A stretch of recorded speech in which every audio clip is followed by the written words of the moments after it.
Bien, acá tenemos trabajando dos conceptos que en teología son bastante importantes, que son imagen y palabra, logos et imago, como le llaman. Nosotros estamos acostumbrados al tema de la palabra, del logos. Al principio era el logos, al principio era el verbo. Y el hecho de que nosotros podamos ver en la Semana Santa una imagen de la historia de la salvación completa, tiene, tiene un sentido de poder aprender a través de ella qué ha sido de la historia de la salvación, desde el tiempo del Antiguo Testamento de los judíos hasta el tiempo del Nuevo Testamento, de la Antigua Alianza y la Nueva Alianza. Y eso lo vemos recreado en la Semana Santa. ¿En qué sentido? En que está cargada de símbolos y de situaciones que se recrean y se reviven. Bueno, la Semana Santa tiene una forma, que es esta forma que es pasión, muerte y resurrección, en la cual nosotros podríamos hacer una especie de historia a escala de la historia total de la historia de la salvación. Es decir, que la Semana Santa, al vivirla de manera intensa, al estudiarla, al comprenderla, uno se va dando cuenta que está lleno de señales que en cierta forma van mostrando cómo ha trabajado Dios en su sabiduría a través de los siglos, llevándonos por por este proceso de pasión, muerte y resurrección, hasta el final de los tiempos. Entonces la Semana Santa encierra en sí misma una imagen de la salvación a través de la palabra de Cristo, a través del verbo.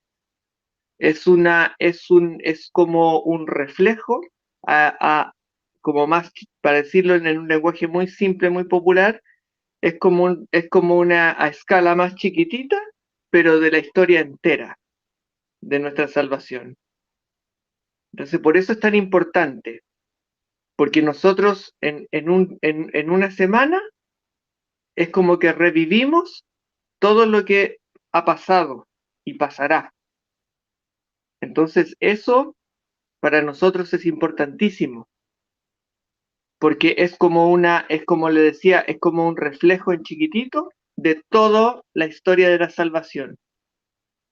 Y eso habría que empezar a hilar finito. Pero lo importante es que la Semana Santa siempre ha sido una tradición, no es algo que nosotros sacamos de los libros, ni hay que ser una persona muy estudiosa para poder participar de la Semana Santa. Uno puede ser un niño que ayuda llevando flores, que ayuda llevando ramos el Domingo de Ramos y está participando igualmente de la Semana Santa. Resulta que hoy en día tenemos muy eh, unido el concepto de triduo a lo que es triduo pascual. Pero resulta que dentro de nuestra liturgia católica existen múltiples triduos. Este no es el único. Hay múltiples triduos para distintas celebraciones que se hacen durante el año. Porque triduo significa sencillamente, en términos etimológicos, 3 días. 3 días. Y católicamente significan 3 días de preparación. 3 días para prepararse, 3 días de ejercicio espiritual. Eso es todo lo que significa triduo. Y por eso no basta con decir triduo para decir triduo de Semana Santa.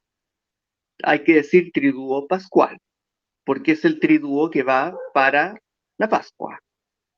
Porque hay triduo para, incluso podemos inventar un triduo para una celebración especial de la Virgen en tal fecha y que nos vamos a preparar con 3 días de ejercicio y un retiro y vamos a hacer un triduo. Es un término técnico dentro de nuestra iglesia, que significa 3 días de preparación. Entonces, ese sentido se ha perdido al nosotros tener la Semana Santa completamente unida. Porque antes nosotros teníamos 3 días de preparación intensa antes de que viniera la resurrección. Entonces ahora nosotros pasamos como de largo. Entonces eso va a quedar abierto, porque es un tema que cada uno va a tener. Sería muy largo explicarlo en los breves minutos que tenemos. Lo que sí podemos profundizar un poco es en el tema del día jueves, en el tema del día jueves está el tema de que nuestro Señor Jesucristo, sobre la Pascua judía, Él hace la cena con sus apóstoles para enseñarles la fracción del pan, la consagración del pan y del vino, lo cual genera un impacto enorme, lo que ayer llamábamos, los que vieron el programa de ayer, llamábamos revolución espiritual. ¿En qué sentido? En que todo cambia desde ahí en adelante y empieza la nueva alianza junto con su crucifixión. Entonces podríamos decir hasta que incluso su crucifixión empieza desde ahí. ¿Por qué? Porque ya se está fraccionando el pan y los apóstoles ya están empezando a participar ellos como en su sucesión apostólica. Se empieza es como que nosotros vivimos la primera misa. Porque ¿qué es lo que es la misa? La misa es revivir el sacrificio, porque un sacerdote es aquel que hace un sacrificio.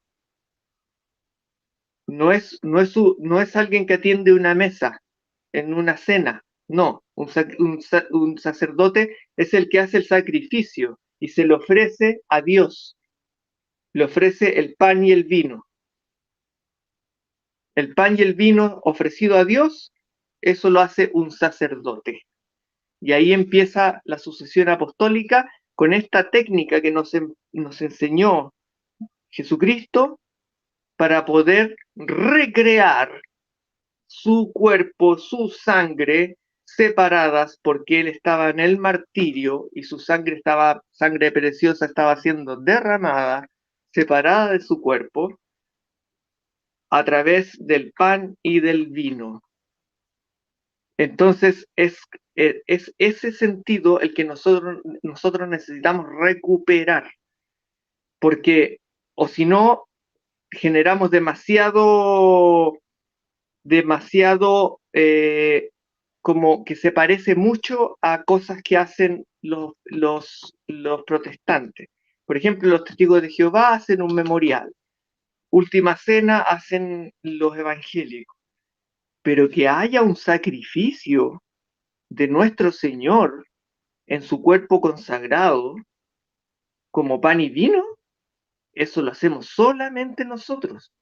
Solamente un sacerdote católico tiene la capacidad de poder consagrar el pan y el vino y ofrecérselo en sacrificio a nuestro Dios Todopoderoso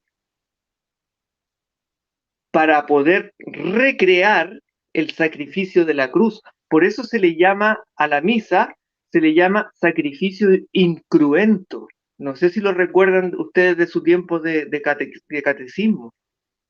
La misa es un sacrificio incruento, se le dice, porque no es cruel, porque la pasión que tuvo que vivir nuestro Señor tan terrible fue cruel. Pero lo que nosotros vivimos en la misa es es un sacrificio de amor. Porque ahí vemos completamente desplegado el derrame de amor que Dios nos da a través del Espíritu Santo y cómo nos hacemos uno con Cristo, porque nosotros vamos a ir a buscar nuestro pedacito de Cordero de Dios, al sacrificio del Cordero, a buscar nuestro pedacito de Cordero en forma de pan, de hostia, porque hostia en griego significa víctima, víctima. Acá nosotros podemos conectar varias cosas.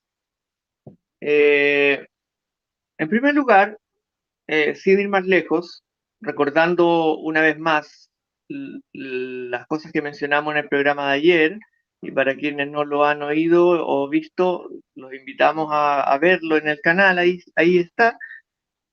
Es un programa bastante interesante. Básicamente porque la fe cristiana tiene una cosa muy bonita, que es que integra la tradición de una manera muy viva. Es como lo que le da vida a nuestra fe. Si nosotros nos preguntamos, por ejemplo, con el mundo protestante, ¿cuál es su tradición? Nos quedamos un poco como vacíos, no hay mucho ahí no hay mucha vuelta que darle.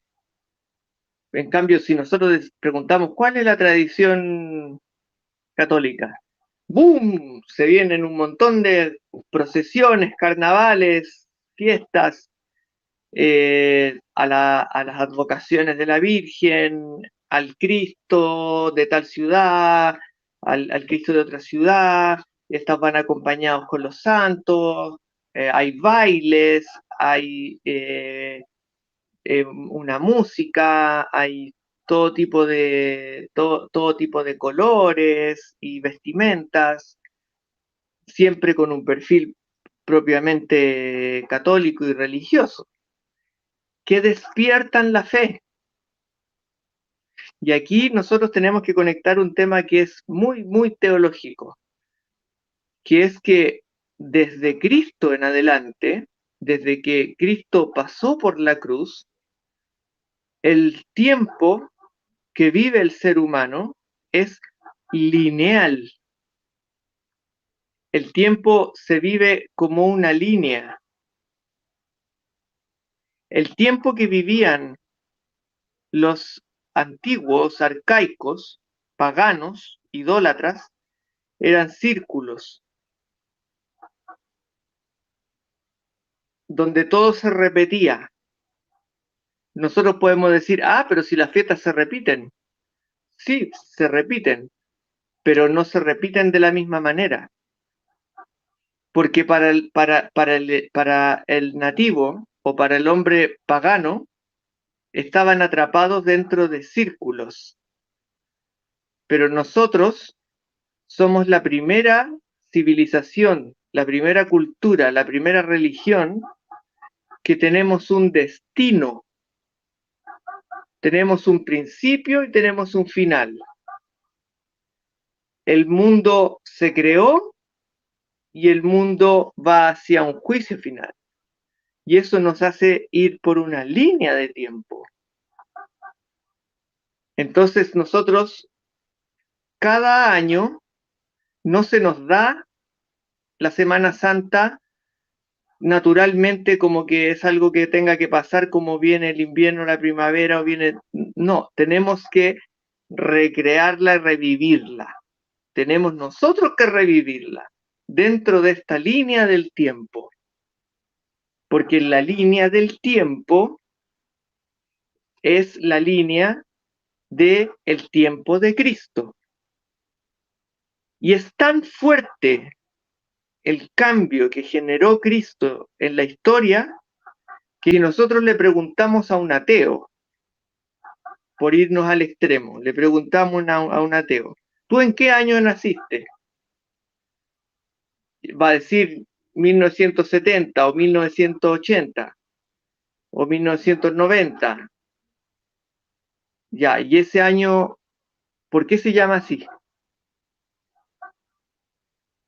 Porque es el año de Cristo. Esta es la Semana Santa de nuestro Señor Jesucristo. Y eso no es un recuerdo, eso es es revivir. Porque si fuera un recuerdo, no tendría años. Estaríamos recordando un suceso que pasó hace mucho tiempo y no tendríamos para qué darle ni siquiera años. Entonces, la vivimos toda completamente de nuevo, en el año de nuestro Señor. Es tan fuerte la marca que genera Jesucristo en el tiempo que divide el tiempo en antes de Cristo y después de Cristo. Y eso es algo que se ha expandido por el mundo entero. Entonces, hasta personas que hasta un chino, un japonés o un tailandés va a decir que está en el año 2023, aunque no crea en Cristo. Pero, pero la estructura que nosotros tenemos para pensar el tiempo y el espacio es netamente cristiano-católica. Y son cosas que a las personas se les pasan por alto.